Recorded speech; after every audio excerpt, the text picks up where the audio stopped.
Bueno, vamos con la explicación de los temas de taller de producción en lenguajes. El primero que tenemos es la noticia, ¿no? Tratamos de definir qué es la noticia, que no es un hecho más que ocurre en la actualidad, sino que es un hecho que rompe con lo cotidiano, con la normalidad de los acontecimientos. Por eso definimos que la noticia es un suceso reciente, tal como sucedió en la realidad, pero que es una información que rompe con el flujo normal de los acontecimientos. Bien, siempre hay un diálogo conjunto entre el periodista, el mensaje que vendría a ser la noticia y el receptor o consumidor de medios. Bien. Todo medio de comunicación gráfico tradicionalmente recibe las informaciones para poder crear esas noticias, para poder escribir esas informaciones de agencias de noticias, ¿no? Además de los llamados telefónicos, de la búsqueda de información en los portales web, en las redes sociales. Las agencias de noticias son instituciones también periodísticas que se dedican a redactar cables de agencia, noticias rápidas, para poder venderlas a distintos tipos de empresas, entre ellas diarios, por ejemplo, y que de esa manera los diarios puedan reescribir sobre informaciones en el momento y puedan publicarlas, ¿no? Una de las primeras agencias de noticias surgidas luego de lo que fue la invención del telégrafo en el siglo XIX fue la agencia Havas, que luego fue la agencia France Press, la AFP, considerada como una de las primeras agencias del mundo de agencia de noticias.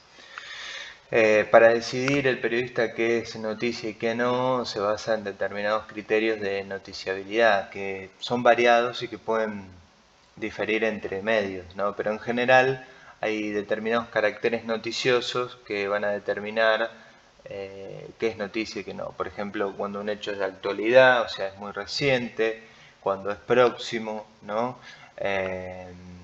O sea, que es muy cercano al lugar donde publica el medio, que es trascendente, que es célebre, ¿no? Que, o sea, un festejo, una celebridad, que es trascendente, o sea, que abarca una gran cantidad de personas, que es novedoso, o sea, que es del momento, que puede ser una noticia que trascienda con el tema de la vida o la muerte, como el nacimiento de un hijo de un famoso, o la muerte de un famoso mismo, o de una persona relevante o conocida.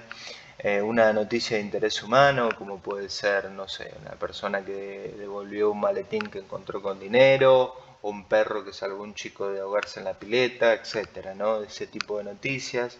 Una noticia de conflicto, que podría ser una noticia de un paro gremial, una noticia de utilidad, la salida de alguna aplicación o algo que sea de utilidad para la población, como el clima también, y una de entretenimiento que está más relacionada con lo que es el espectáculo, el deporte y demás. Bien. Después tenemos la forma de redactar periodísticamente que vamos a utilizar para las crónicas. Para eso nos vamos a basar en la teoría de la pirámide invertida, donde lo más importante de la noticia está al comienzo, o sea, el primer párrafo de nuestra redacción.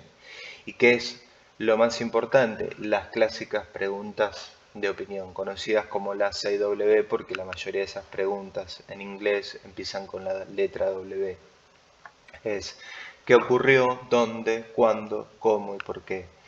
Luego en los siguientes párrafos iría el desarrollo de la información y por último, en los menos relevantes, en lo que sería el pináculo, o sea, la punta de la pirámide, lo menos relevante, que son detalles o datos, informaciones menos importantes. Siempre buscamos en la redacción la claridad, ¿no? Que haya un sujeto, un verbo y un predicado en la forma de empezar a redactar nuestra información de nuestro primer párrafo.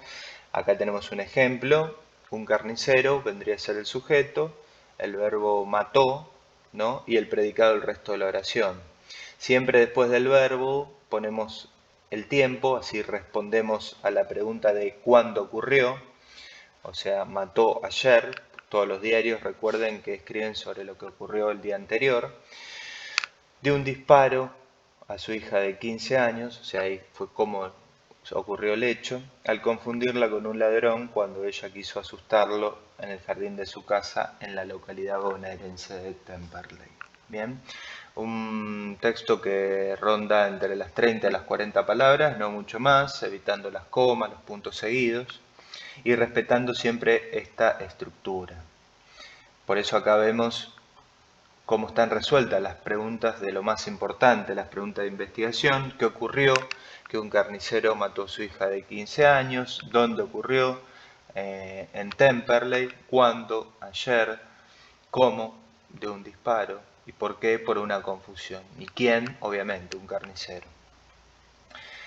Siempre buscamos la concreción, o sea, no dar vueltas en el relato de la información, siempre ir al grano, contar directamente lo que ocurrió, sin ponerle carga subjetiva al relato, o sea, adjetivando, ¿no? Un asesino, un malviviente, no.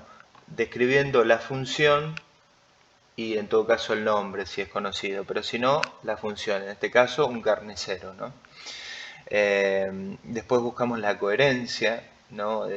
Esa idea de no cambiar los tiempos verbales, sobre todo en la redacción, o sea, no saltar del pasado, de un pretérito a un futuro y después a un presente. Siempre utilizaremos el pasado como tiempo verbal fundamental para nuestra redacción. La precisión es muy importante, ¿no?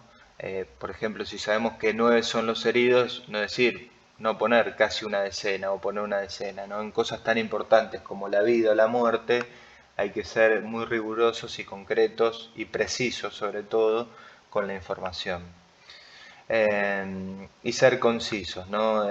No andar agregando palabras que no tienen sentido a nuestra redacción para ir concretos y al grano. Por ejemplo, no poner el funcionario procedió a abrir el documento cuando directamente podemos poner el funcionario abrió el documento. ¿Bien? Como última aclaración, en nuestra redacción no abusaremos de las comas y los puntos seguidos. Para eso están los conectores, que es una imagen que les iré pasando, con palabras claves que pueden unir o oponer una idea con otra. Y también prescindiremos de la repetición de palabras, ¿no? Sobre todo en el mismo párrafo. Esto es no poner la misma palabra dentro de un mismo párrafo. Para eso usaremos algún diccionario, algún buscador de internet con sinónimos, que es la misma forma de llamar a algo pero con otra palabra, ¿no?